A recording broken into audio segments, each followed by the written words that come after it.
Alright, so we diced some celery, we got the oregano, we got the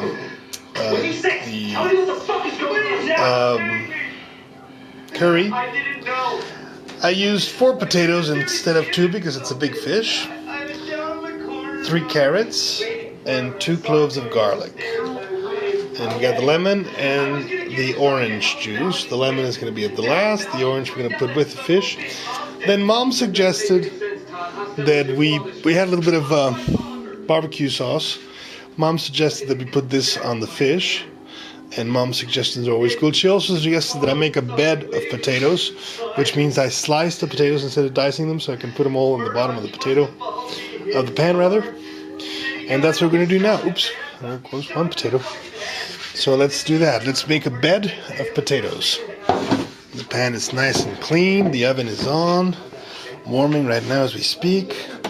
And we're going to make a bed of potatoes to put our fish. The idea is that the potatoes will prevent the fish from sticking to the pan, and it will also create a nice juicy potato, you know, kind of like a potato. ¿Qué? Chica, estoy ocupado. So, as I'm putting these potatoes, I want to comment a little bit on the event of Rasastali not wanting to film this. She is a vegetarian. She has never tasted any type of cadaver of any kind. I am not particularly proud of being a carnivorous ghoul. I support vegetarianism in all its forms. But I have an addiction, and it's to animal flesh. And it's a very demonic thing. At the same time, the Vaishnava world tends to demonize folks who eat meat. And our little girl Shami eats meat quite naturally and quite, without coercion, without asking. She just naturally wants to eat meat.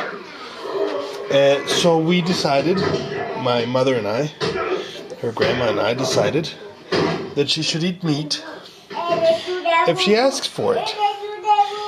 So we only make meat when she actually asks for it, and we only give her what she asks. She asks specifically for fish, so we're preparing the fish. I think the point of this, and the reason that I'm making this commentary, it's the first time she's eating fish, right? Is because there is a certain demonization going on about this whole meat-eating business. And we can't be demonizing each other, man. That's just not right. So we put our fish on top of this. And yes, I see the eyes of the fish. And I go to myself, well, this poor guy, he had a life. He was happy swimming in the ocean. And then I came along, and, the fishermen came along. And they took care that he wouldn't be able to swim anymore. And that's kind of sad. Shami, cuando gruñe la gata es que ya no quiere que la agarres. For the fish. But at the same time, as I'm putting the potatoes and the carrots in the pan, I'm giving thanks to this little fish for being our meal. ¿Pusiste el pescado allí? Sí, ya lo puse ahí. For being our meal. He's going to be our food. He's going to feed us, So that's very kind of her. Pero no le quites las que están... Bueno, le pongo más. That's so kind of the fish to be our meal. Espérate, ¿qué haces, Shemi? Haciendo esto así. Sí, pero no lo muevas todavía, por favor. I'll put that at the end so it can be on the top. Okay, we're going to do one more thing with this fish. We're going to put a little bit of barbecue sauce on him. I don't have a brush, so we'll do it the old-fashioned style. ¿Vos echarle de eso? Un poquito, dijo la abuela que era buena idea para el sabor. And then we'll just kind of like bathe them with it. Put them on this side and bathe them some more.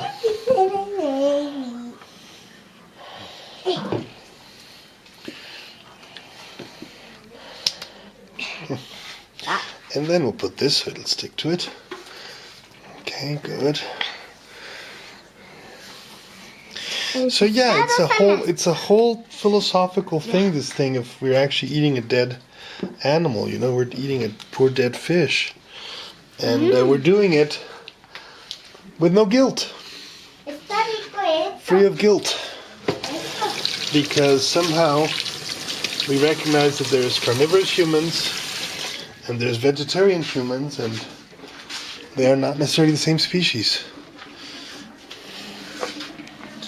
Garlic goes on top because I want all that garlic flavor on my fish. Then a little bit of curry sauce. Give them just a taste of curry.